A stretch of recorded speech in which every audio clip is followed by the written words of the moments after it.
the audience, are there any questions that you have for our panelists? Okay. I have some more. I have a long list of questions. You know, walking around yesterday, I'm now looking at, the emerging Cotai 2 developments. You see one massive development after another, complementing and adding to all these other developments that are existing here on Cotai today. Then you go down to the peninsula, and you see the existing casinos down there. And they're not as grand as they were 5 years ago. They're not as appealing. They don't have the wow factor that they once did back in 2007.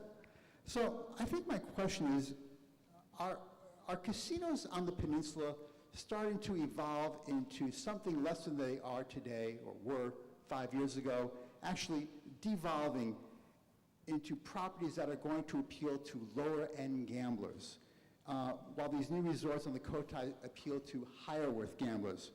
In other words, will the casinos on the peninsula become much like downtown Las Vegas, where grime players go, or where lower-worth gamblers go? And I'd like to ask this from both the junket operator perspective and the casino operator. Kevin. Andrew, the truth is that the peninsula is getting its second wind, right? And we're pleased to see that. There was a piece of research that I was involved in, and obviously I've had permission to share this with you, but there was a piece of research that I was involved in for MGM last year, and it was looking at the future view of Cotai as well as the peninsula. And one of the things that we identified a year ago, pretty much to the day, was this move of a more discerning, you could call it sophisticated, but let's call it discerning. The more discerning customer was actually moving from Cotai back to the peninsula. And the reason that was occurring, and what they told us, this is customers telling us this, the reason that they told us this is because they felt with a smaller footprint, but with a very sophisticated form of branding and brand, and the experience being quite well defined, Reed Wynn, Reed MGM, Reed Starworld, and those type of properties where they've got something that's quite well defined in terms of their service ethos and product, right? And also, by the way, those three properties, if you go and check on the turnover of their staff for those three properties alone, their turnover is so small, right? It is so low relative to the rest of the market. And that's because they've got the unity in those businesses. They're a team, there's a real team spirit, they feel as though they're working for the business, for the brand, and also they understand what their customer requires, and they, in fact, to a large degree, they know who those customers are by name. Those discerning customers now are moving back to the peninsula for that reason. And you try and tell Wynn, I think it was 55% growth year on year last month, right? And you try and tell MGM, which this month I believe, from the latest data I saw tracking the other day, is above 50% growth year on year, as well as MGM had a fantastic April as well, that they are in the doldrums. In fact, quite the opposite, right? And in my conversation with Grant Bowie last night at the AGA event, I was congratulating him on how they've gone about their work on the peninsula in terms of maximising their opportunity. The challenge for the peninsula is not about necessarily getting the customer in there, it's about yielding on the rooms, right? Because you've only got a number of rooms that's accessible to those businesses, and therefore, with the bigger players coming back in, naturally you're going to get a greater yield, but then it starts to create a problem in itself in terms of how do you accommodate your existing player base who have been fairly loyal to you over a period of time.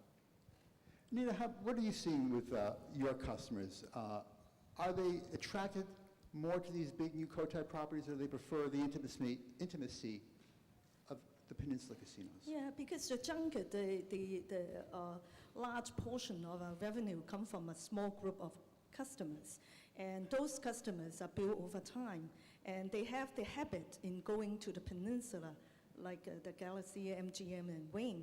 And from the statistics, and we feel that the business is growing well in this casino, and I don't see the phenomenon like what you cited in Las Vegas, and I think it's continued to grow. But of course, there are times that people looking for rooms, they are not enough to entertain the requests, and that is really true for our case. And, for the rooms for junket operators, because we have 9 clubs throughout Macau and Macau. In Peninsulas, we have 5, and in Cotai area, we have 4. From our figures, from our CFO, I think from last year's, our figures is quite evenly balanced. And I think the reason why, because since, like Anita said, our group of high premium players are very small, and they are very loyalty and come back to our room to play. If they used to go to Star World, they will stay with Star World. If they used to go to Galaxy, they go to Galaxy, etc., etc. But the way, well, the question I think is more important is how to attract some more new customers in our group. Renovations. Yeah, we did one renovations again in Star World, and actually more players come by, actually. We attract some new players from other junkets rooms, because I think for premium players, they look for better gaming experience and environments. Yeah, one more point I want to add, because some of the customers, they've been to the peninsula for quite a while, some years, and they believe that their present gaming experience will add some luck to them. Therefore, they continue the practice in going to those casino rooms to enjoy the game. I think, therefore, we have the taxi slogan, turning stone into gold, that I think fortune and good luck are also some of the you cannot explain components for the gamers to come to the junket. You mentioned earlier, and very succinctly, you know, there's only a finite number of premium VIP players out there. You know, and there's a small group of players contributing a lion's share of revenue. And so there's a lot of talk now that I've been seeing in the press of late of this premium mass customer, step or two below the ultra high-end VIP customer. So my question, and I'd like to hear this both from the casino operator perspective and the junket operator perspective.